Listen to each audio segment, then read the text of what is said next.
آیا تاسو خبر یې چې تر دې دمه څومره پښتانه هنرمندان او فنکاران د څه حادثو یا رنځونو له کبله ځواني مرګ له دنیا څخه تللي دي؟ نن هم په دې خبره کوو که کولی شئ نو تر پای راسره پاتې شئ.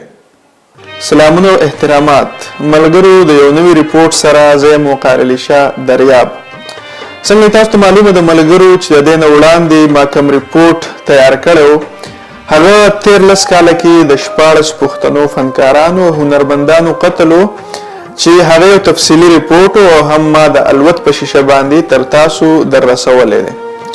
دا نن چې کوم ریپورټ دی دا د هغه فنکارانو هنرمندانو په اړه دی کوم چې د سرنځونو او حادثو له کبله ځواني مرګ له دنیا څخه تللي.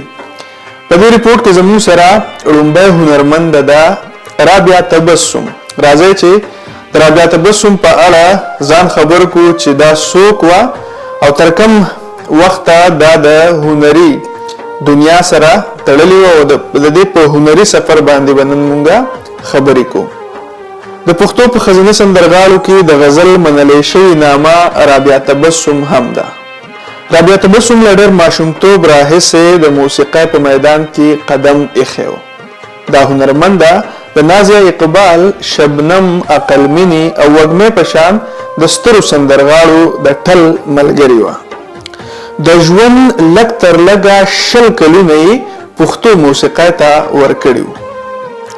د خپل وخت هم عصر سندرغاړو سره د غبرګو ولسي سندرو یوه لویه ذخیره خوندي پرته ده، کوم چې سدابهار سندریزه لړۍ بللی شي.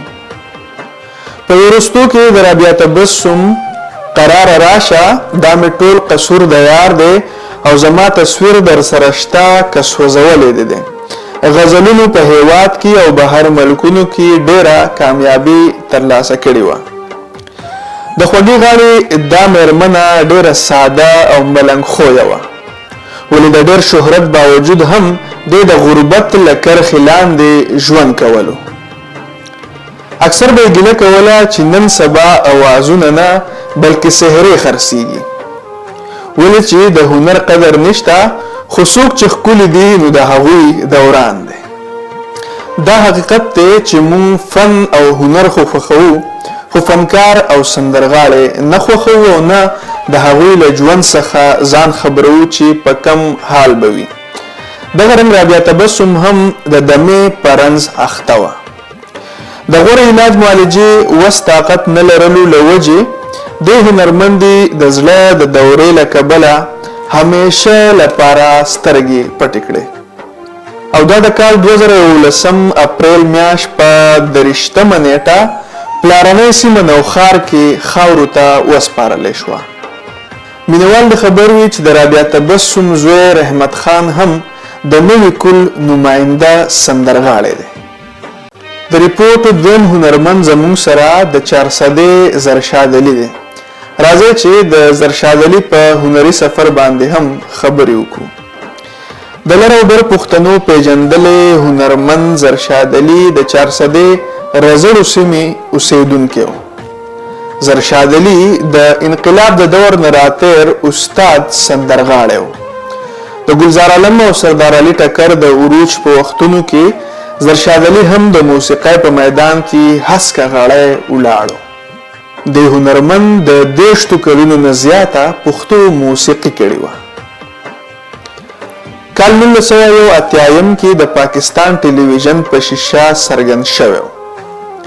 زرشاد علي منلی شوی میداني سندرغاړی و او د 1000 نه زیات د سندرو کیسټونه یې هم ریکارډ کړي وو. قریبا 1985 کې د یو میداني مجلس په موقع په هوایي ډزو کې لګېدلی و او په یو وخت په معذوره شوی و. د معذورۍ په حالت کې هم زرشاد علي د خپل مقبولیت له کبله بهر ملکونو ته سفرونه کړي دي او د فن د لارې د پښتنو زړونه ګټلي دي. فلک نیاز چې د زرشاد علي رور او ډېر تکړه هنرمند سندرغاړی دی. دی وایي چې د غاښ ویستو له کبله زرشاد علي ته کینسر لګېدلی و 2 کال ورلا په خپل غریبۍ کې علاج معالجه جاری وساتله، خو نور وس نه لرلو چې په لویه سطحه د هغه غوره علاج وکړي شي. فلک نیاز ګیله کوي چې هیڅ یو حکومتي چارواکي یا نور پښتنو مشرانو ورسره په دې اړه رابطه نه ده کړې. د کینسر له علاج رنځ له کبله زرشاد علي د کال 2014 فروری میاشت کې له فاني دنیا نه کوچ وکړو.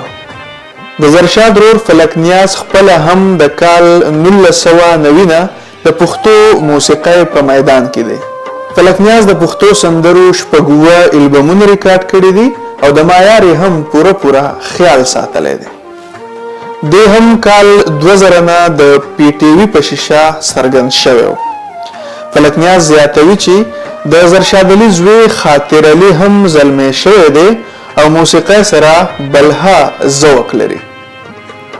د ریپورت دریم هنرمند امیرزیب دی. امیرزیب د سوات اوسیدونکی و، تعلیم یافته ځوان او ډېر تکړه او پوهه سندرغاړی و. عشق ته سلام د امیرزیب تر ټولو مشهوره سندره ده. مغرور نشي په جمال لیونی، ساقي په جام د میو می لږ بیا وزانګوه، ای روخي زیبو او زما خو ستا سترګې خوښیږي هم په اولس کې ډېرې زیاتې مقبولې سندرې دي.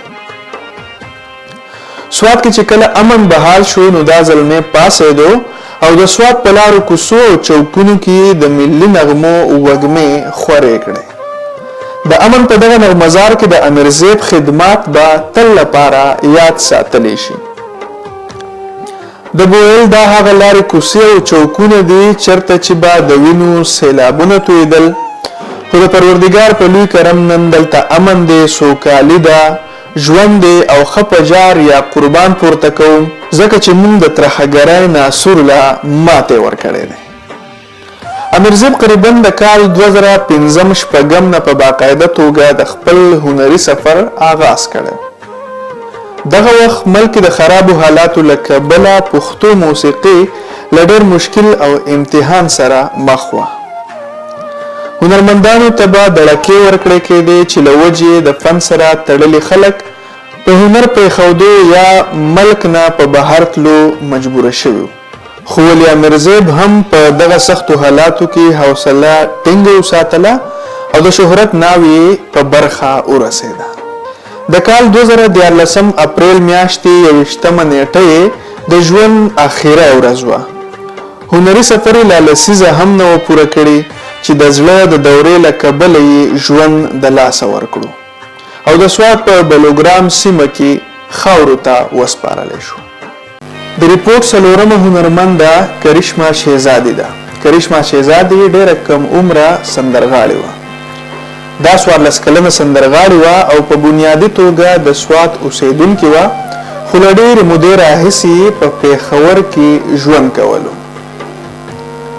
د 10 کالو په عمر کې د هنري سفر آغاز کړو. د دې مور سباناز هم فنکاره ده چې قریبا له 22 کلونو راهیسې د فن او هنر سره تړلې ده. د کرشما شهزادي په اړه مې ورسره خبرې کړې دي. دا د خپل لور کرشما شهزادي په اړه وایي چې د وړوکوالي راهیسې د سندرو سره ډېره مینه لرله او دا چې په کال 2011 کې د سندري سفر آغاز وکړو. لږه موده کې د پښتو 10 فلمونو ته سندري ریکارډ کړې او شهرت یې ترلاسه کړو. د سوال په جواب کې سباناز په ډاګه کړه چې کرشما شهزادي ته قصدن غلط انجکشن لګول شوی دی چې له وجې د دسمبر په 28 نیټه کال 2014 کې په موقع ساه ورکړې وه. دی وویل چې کرشما لږه شان بیماره وه، ولې یو کس په دوکه د علاج په غرض دوی د 400 سردریاب سره نږدې یو نجی کلینیک ته بوتلل. وایي چې زمون هیڅ چا سره هم څه دشمني نه وه، خو دغه کس پوخ عمر سړی او د کرشما شهزادي سره وعده کول غوښتل، خو موږ داسې کولو ته بالکل تیار نه او هم د دغه په نتیجه کې د ماشومې کرشما شهزادي نه انتقام واخیستو. سباناز ګیلمنه ده چې ما د اف ای آر درج کولو ډیر کوشش وکړو خو 15 کاله تیر شو چې نه ماته انصاف میلاو شو او نه مې چا پوښتنه وکړه.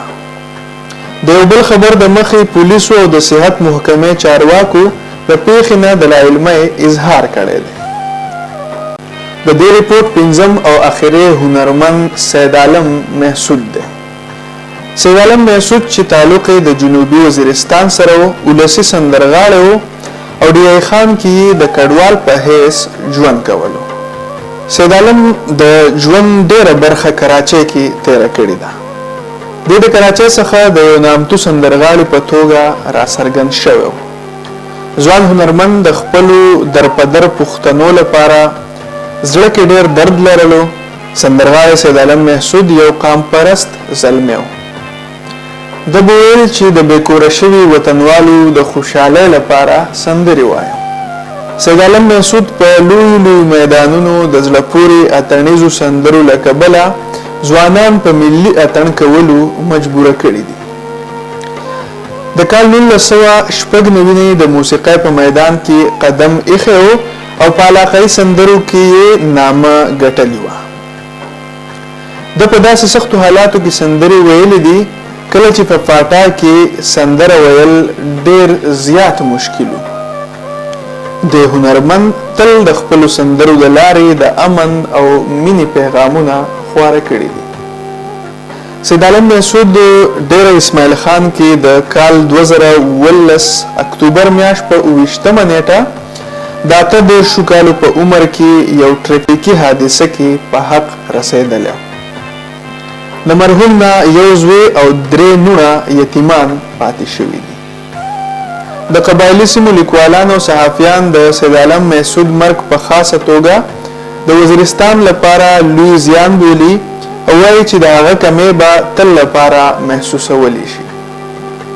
همدا د دغه هنرمندانو او فنکارانو په اړه ریپورت څوک چې د حادثو او رنځونو له کبله ځواني مرګ له دنیا تللی دي ملګرو هیله ده چې دغه ریپورت به تاسو خوښ کړی وي او د نورو ریپورټونو او ځانګړي مرکو لپاره تاسو کولی شئ چې په یوټیوب باندې د الوت آنلاین چینل سبسکرایب کړئ.